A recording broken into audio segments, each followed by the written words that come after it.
तो इससे पहले वीडियो में हमने देखा था क्रिया योग के विषय में कि क्रिया योग क्या है, क्रिया योग किसे कहते हैं। आज की इस वीडियो में हम देखेंगे जो क्रिया योग है उसका फल क्या है। जी हाँ, उसका क्या रिजल्ट होता है, जो क्रिया योग का अनुष्ठान करते हैं उनको क्या प्राप्त होता है। तो इस वीडियो में हम जानेंगे क्रिया योग के फल के विषय में। तो साधन पाद का आज दूसरा सूत्र हम लोग देख रहे हैं और दूसरा सूत्र इस प्रकार है, समाधिर्भावनार्थः क्लेश तनुकरणार्थश्च। समाधि की उत्पत्ति के लिए, अविद्या आदि क्लेशों को निर्मल करने के लिए पूर्ववत क्रिया योग है। मतलब समाधि की उत्पत्ति के लिए और अविद्या आदि क्लेशों को दूर करने के लिए जो क्रिया योग है, जो पूर्ववत क्रिया योग हमने देखा वह है। उस क्रिया योग का क्या महत्व है, वो क्यों है? वो इसलिए है कि समाधि की उत्पत्ति करने के लिए और अविद्या आदि क्लेशों को दूर करने के लिए। अब यहाँ पर यह क्वेश्चन आता है कि ये अविद्या आदि क्लेश क्या होते हैं और समाधि क्या होती है। देखो, समाधि के विषय में जो कहते हैं कि समाधि में व्यक्ति इतना लीन होता है, अपने आप को भूल जाता है, सिर्फ परमात्मा का चिंतन करता है और किसी वस्तु का उसे कोई ध्यान नहीं रहता, कोई मतलब नहीं रहता। मतलब जब जीवात्मा सिर्फ और सिर्फ परमात्मा के ध्यान में निमग्न हो जाता है, उसका साक्षात्कार करता है, वो समाधि की स्टेज होती है। तो ये तो समाधि है, ये ऐसे वैसे प्राप्त नहीं होती। इसके लिए बहुत ज़्यादा कठिन परिश्रम, बहुत ज़्यादा कठिन अभ्यास की आवश्यकता होती है।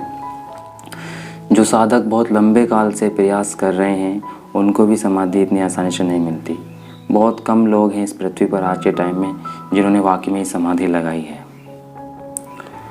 तो दूसरा है अविद्या आदि क्लेश क्या है। देखो, अविद्या का मतलब है अनित्य को नित्य, अनात्मा को आत्मा, असत्य को सत्य और जड़ को चेतन समझना। अनात्मा को अनात्मा का मतलब क्या है?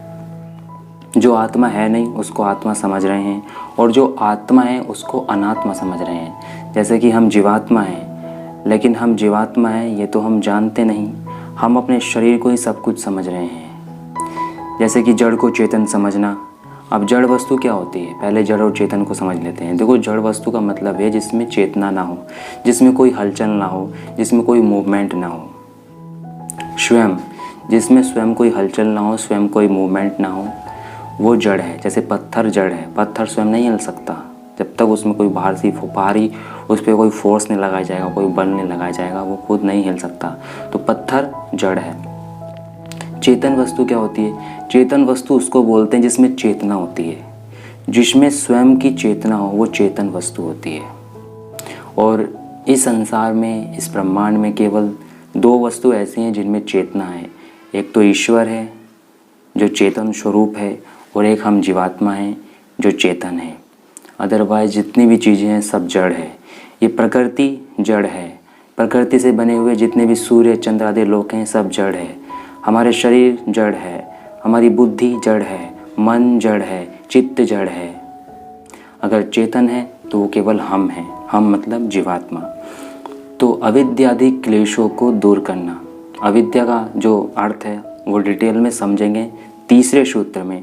आज का सूत्र जो है वो बता रहा है कि समाधि क्रिया योग का फल क्या है। तो क्रिया योग का फल यही है कि इससे समाधि की सिद्धि होती है और जो अविद्या आदि क्लेश हैं उनको दूर किया जा सकता है। तो मैं योग दर्शन से कुछ पढ़ के आप लोगों को बताता हूँ। देखो, ये जो दूसरा सूत्र मैंने पढ़ा है, समाधिर्भावनार्थ क्लेश तनुकरणार्थश्च, इसको समझते हैं। इस सूत्र में क्रिया योग के फल का वर्णन है। तप, स्वाध्याय और ईश्वर प्रणिधान के अनुष्ठान से अविद्या आदि 5 क्लेश निर्बल हो जाते हैं और समाधि की सिद्धि होती है। प्रत्येक साधक को अविद्या का स्वरूप अच्छे प्रकार से समझ लेना चाहिए।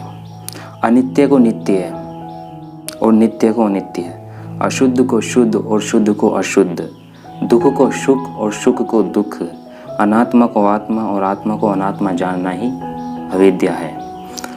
जो चीज़ अनित्य है उसको हम नित्य समझते हैं। जैसे हमारा शरीर अनित्य है लेकिन हम ये सोचते हैं कि ये तो नित्य है, हमेशा बना रहेगा।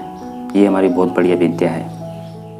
और नित्य को अनित्य मानते हैं, नित्य को नित्य मानते हैं। जी हाँ, हम ये भी जानते हैं कि हम केवल अपने शरीर को छोड़ेंगे, हमारी मृत्यु कभी नहीं होगी क्योंकि हम जीवात्मा हैं।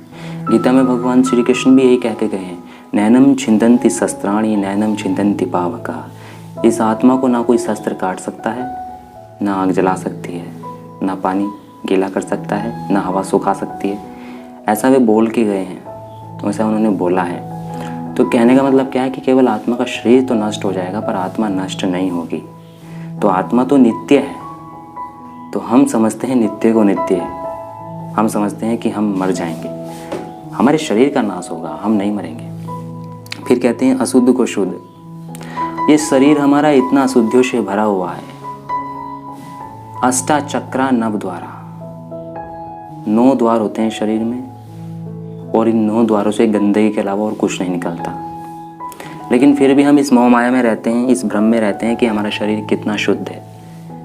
गंदगी से भरा हुआ डिब्बा है हमारा शरीर। और मज़े की बात देखो, इस शरीर पे हम लट्टू हो जाते हैं, इसके प्रति हम इतना आसक्त रहते हैं। स्त्री पुरुष के शरीर के प्रति आसक्त रहती है और पुरुष स्त्री के शरीर के प्रति आसक्त रहता है। आधे से अधिक जीवन तो हम ही आकर्षण में ही नष्ट कर देते हैं। तो अशुद्ध को शुद्ध समझ रहे हैं, शरीर अशुद्ध है पर इसको शुद्ध समझ रहे हैं, यह भी बहुत बड़ी अविद्या है। फिर कहते हैं शुद्ध को अशुद्ध समझना। शुद्ध क्या है? देखो, हम जो जीवात्मा है, हमारा जो स्वरूप है स्वभाव से शुद्ध है, पवित्र है, लेकिन हम उसको अशुद्ध समझते हैं। ये बहुत बड़ी अविद्या है। फिर कहते हैं दुख को सुख समझना। कहते हैं कुछ लोग कि संसार बहुत सुख वाला है, लेकिन वास्तव में सच्चाई ये है कि संसार में सुख है ही नहीं, केवल सुख होने का आभास है, सुख नहीं है। सुख तो हमारे भीतर है, हमारे अपने भीतर सुख है। आपने कोई रसगुल्ला खाया, आपको मीठा लगा, तो आपको सुख की अनुभूति हुई, तो वो सुख रसगुल्ले में नहीं है, वो सुख आप में है। वही रसगुल्ला अगर हम किसी ऐसे व्यक्ति को खिलाएं जो तीव्र ज्वर आदि से पीड़ित है, तो क्या उसको रसगुल्ला मीठा लगेगा? नहीं लगेगा ना, क्योंकि वो व्यक्ति स्वयं में स्वस्थ नहीं है, वो व्यक्ति बीमार है। रसगुल्ला तो मीठा ही है उसके लिए भी, हमारे लिए भी, लेकिन हमको रसगुल्ला सुख की अनुभूति दे रहा है, उसको नहीं दे पा रहा है। तो समझ रहे हो ना आप? तो वास्तव में सुख हम में है, वस्तु में नहीं है। हम दुख को सुख समझ लेते हैं और सुख को दुख समझते हैं, ये भी बहुत बड़ी अविद्या है। फिर कहते हैं अनात्मा को आत्मा। जो चीज़ आत्मा है नहीं उसको हम आत्मा समझते हैं। जैसे कि हम मन को आत्मा मान लेते हैं, अहम को आत्मा मान लेते हैं, ये बहुत बड़ी मूर्खता है। मन प्रकृति से बना हुआ एक पदार्थ है। जी हाँ, आत्मा अलग है, मन अलग है।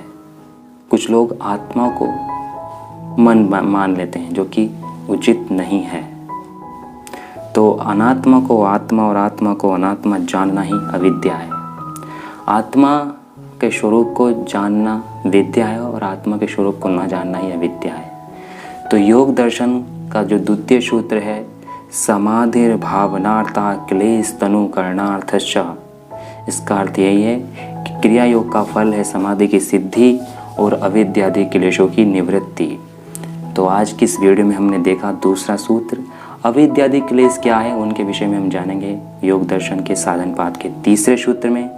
आप सभी ने मेरे को इतने ध्यान से सुना, आप सभी का बहुत बहुत धन्यवाद। ओम नमः शिवाय।